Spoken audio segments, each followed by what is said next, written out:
Punjab national பேங்க்லேருந்து சொல்கிறார். எப்படி இது ஒரு லேண்ட் ப்ராப்பர்ட்டி வாங்கும்போது பிசியில் வந்து அது முன்னாடி எடுத்த லோனு எல்லாமே காட்டும். இந்த பஞ்சாப் நேஷனல் பேங்க் லோன் எடுத்தது அதில் வரவே இல்லை. என்ன காரணன்றத போய் பார்க்கும்போது தான் தெரியுது. வில்லேஜ் நேம் வந்து மாற்றி போட்டிருக்காங்க.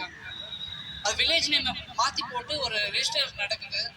அதுக்கப்புறம் அதே ப்ராப்பர்ட்டியை 2-3 பேங்க்ல வச்சு எடுக்கிறாங்கன்னா இது யாரெல்லாம் சம்மந்தப்பட்டிருப்பாங்கன்னு யாரை கேட்டாலும்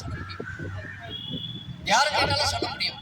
ஆனா நான் கம்ப்ளைண்ட் கொடுத்தேன், கமிஷனர் ஆஃபீஸ்ல போய் கம்ப்ளைண்ட் கொடுத்தேன், இது போல நடந்திருக்குன்னு சொல்லி. இது வந்து சிவில் கேஸ் க்ளோஸ் பண்றாங்க. ஃபோர்ஜரியை வந்து எப்படி நம்ம பிடிக்க முடியும்? ஒரு எவிடன்ஸ் கொடுத்து அது சிவில் கேஸ்ன்னு கொடுத்தா சிவில் கேஸ்க்கு நான் எங்க போக முடியும்? பணம் இருக்கிறவங்க சிவில் கேஸ் அதே போக முடியும். என்ன மாதிரி சாதாரண ஆளுங்க எங்க போய் முறையிட முடியும்? இது போல ஒரு கவர்மெண்ட் இன்ஸ்டிடியூஷன் நம்பி நாங்களாம் போறோம். ஆனா எங்களுக்கு வந்து இப்படி ஒரு ஏமாற்றம். இதை வந்து நீ அங்க போய் பாரு, இங்க போய் பாரு அப்படின்னு சொல்லி அலைச்சல் இது பண்றாங்க. மன உளைச்சலுக்கு தான் நாங்க தான் போறோம். அதுக்கான இது எவிடன்ஸ் எல்லாமே எடுத்து ஒரு பர்சன் என்னென்னலாம் பண்றான்றது ஒரு டைரி மாதிரி எடுத்து கொடுத்துருக்கு. அது ஃபுல்லத்தையும் வந்து கொஞ்சம் கூட பார்க்காம ஒரு ஸ்டேட்மெண்ட் கூட அவங்க ஆப்போனன்ட் அந்த ஃபோர்ஜரி பண்ண ஃப்ராடுகளை வந்து ஒரு ஸ்டேட்மெண்ட் கூட எடுக்காம எங்க கேஸை க்ளோஸ் பண்றாங்க.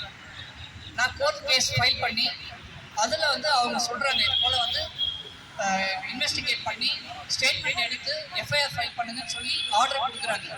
ஆனால் அதுலேயும் வந்து அவங்க வந்து ஒரு ஸ்டேட்மெண்ட் கூட வாங்கல. அந்த ரிப்ளை லெட்டரில் கூட ஒரு வார்த்தை கூட அவங்க கிட்ட இருந்து ஸ்டேட்மெண்ட் எடுத்தோன்றது வார்த்தையே இல்லை. அப்போது இவங்களாம் எப்படி வேலை செய்கிறாங்கன்றது ஒரு கொஸ்டின் மார்க்காக ஆகிடுது. இந்த மாதிரி பப்ளிக் வந்து ஒரு கவர்மெண்ட் இன்ஸ்டிடியூஷன் நம்பி போகும்போது இப்படி ஒரு இதுவும் தடுக்கல் வந்ததுன்னா, கவர்மெண்ட் இன்ஸ்டிடியூஷனில் வேலை செய்கிறவங்க மூலியமாகவே தடுக்கல் வந்ததுன்னா அப்போ நாங்கள் எங்கே போய் முறையிட முடியும்?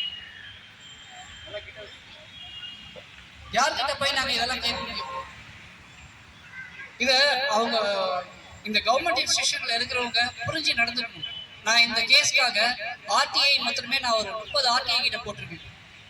கமிஷனர் ஆஃபீஸ் மாத்திரம் நான் வந்து ஒரு 30 லெட்டர் கிட்ட கொடுத்துருப்பேன். நான் என்கிட்ட எல்லாத்துக்கும் எவிடன்ஸ் இருக்கு, இன்க்ளூடிங் நான் கமிஷனர் அருண் சார் கிட்ட கூட அமைச்சிருக்கேன். இப்போ கொஞ்ச நாளுக்கு முன்னாடி இருந்த டிஜிபி அவர் கூட நான் அமைச்சிருக்கேன் லெட்டர். ஆனால் இது வரைக்கும் ஒரு ரெஸ்பான்ஸும் இல்லை எனக்கு.